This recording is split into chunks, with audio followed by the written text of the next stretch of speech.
அம்மா ஐஸ்கிரீம் வாங்கி தரீங்க? வாங்கி தரேன்ப்பா. நம்ம ஃபர்ஸ்ட் பார்க் போயிட்டு வரும்போது உனக்கு வாங்கி தரேன். ஓகே? பார்க்கா?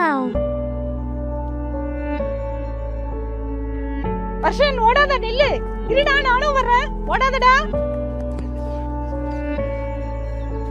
இவ்வளவு பேர்ட்ஸ் இருக்கு, பறக்கவே மாட்டேங்குது. ஹாய் குட்டி பையா, என்ன இங்கே பார்த்துட்டு இருக்க? ஓ, பேர்டான்னு பார்த்துட்டு இருக்கியா?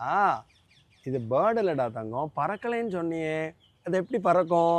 இது ஆக்சுவலி இந்த செடியோட பூ தான். இது பார்க்கறதுக்கு பார்த்தீங்கன்னா ஒரு பேர்டு பறக்கிற மாதிரியே இருக்குது. இந்த செடியோட பேர் ஹெலிகோனியா செடின்னு பேர். ஓகே குழந்தை, இந்த பூவை பார்த்தீங்கன்னா அதே மாதிரி இங்கே ஒரு பூ இருக்கு பாரு. இதுவும் பார்த்தேன்னா கிளி பறக்கிற மாதிரி இருக்கு. ஓகேயா? இந்த ஹெலிகோனியாவை பாரகீட் ஃப்ளவர் அப்படின்னு சொல்லுவா. குட்டி, பார்க்குக்கு நீ தனியாவா வந்த? யாரோட வந்திருக்க பார்க்குக்கு? இங்க என்னடா பண்ற சார்? நீங்களா?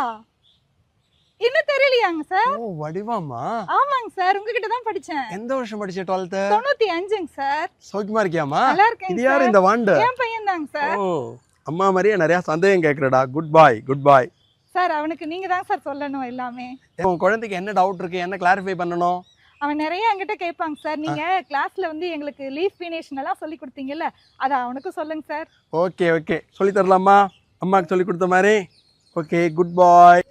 குழந்தை, அம்மா உனக்கு உங்கள் அம்மாவுக்கு நான் 12th ஸ்டாண்டர்ட் போது வீனேஷன் சொல்லி கொடுத்தேன், நரம்பமைவு. அதை பற்றி அம்மா உனக்கு சொல்லித்தர சொல்லியிருக்கா. நான் இப்போ சொல்லித்தரேன், நன்னா கவனிச்சுக்கோ. குழந்தை, இந்த இலையை பாரு. இதை யூடைகாட் அப்படின்னு சொல்லுவாள். நம்ம வீட்டில் மஸ்கிட்டோ நெட் இருக்கும் பார்த்தீங்களோன்னு, வீட்டில் கொசு வரக்கூடாதுன்னு வலை அடிச்சிருப்பாளே, அந்த வலை மாதிரி இதில் நரம்பு இருக்கிறதுனால இதை வலைப்பின்னல் நரம்பமைவுன்னு சொல்லுவாள். அதில் வலை நரம்பமைவு காணப்படும். இந்த இலையை பார்த்தியா? இந்த இலையை மோனோகாட் லீஃப்னு சொல்லுவாள். இலை நரம்புகள் ஒன்றுக்கொன்று இணையாக ஓடின்னு இருக்கா, இதை இணைப்போக்கு நரம்பமைவுன்னு சொல்லுவாள். உனக்கு ஒரு சந்தேகம் வரும், நரம்பமைவுன்னு சொல்கிறீங்களே, நரம்பு இங்கே என்ன பண்ணுது? தாவரம் இருக்கு பற்றி ஒன்றும் தண்ணியெல்லாம் உறிஞ்சு வேர் மூலமாக, வேரில் வந்தோடனே இலைக்கு வர்றது பற்றி ஒன்றும் இலையில எல்லா பாகத்துக்கும் கடத்துறதுக்கு இந்த நரம்பு தான் உதவும். நமக்கு எப்படி எலும்புக்கூடு நம்ம ஸ்ட்ராங்காக இருக்கிறதுக்கு இருக்கோ, அதே மாதிரி இலையோட எலும்புக்கூடு மாதிரி இந்த நரம்புகள் செயல்படும். அப்போ 2 நரம்பமைவு சொன்னேன். ஒன்று வலை நரம்பமைவு, இன்னொன்று இணைப்போக்கு நரம்பமைவு. அது இருவித்தலை தாவரத்தில் இருக்கும், இது ஒருவித்தலை தாவரத்தில் இருக்கும்.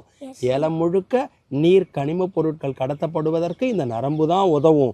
அதோட முக்கியம், இலையெல்லாம் கிழிஞ்சு போகக்கூடாது அல்லவா காத்தடிக்கிறப்ப, அதுக்காக எலும்புக்கூடு போல செயல்படும். 2க்கு வித்தியாசம் தெரியறதா?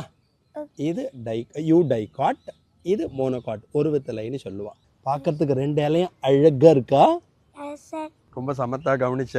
உனக்கு என்ன நேச்சரில் ரொம்ப இன்ட்ரெஸ்ட்னு நினைக்கிறேன். உங்கள் அம்மாவும் 12th ஸ்டாண்டர்ட் படிக்கிறப்ப பயாலஜினா பாட்னினா ரொம்ப ஆசையாக இருப்பா. நன்னா படிக்கணும். Best wishes. ஓகே சார், எங்களுக்கு சொல்லி தந்த மாதிரியே என் பையனுக்கும் சொல்லி தந்தீங்க சார். ரொம்ப நன்றிங்க சார். உங்களை பார்த்ததுல எனக்கு ரொம்ப சந்தோஷங்க சார்.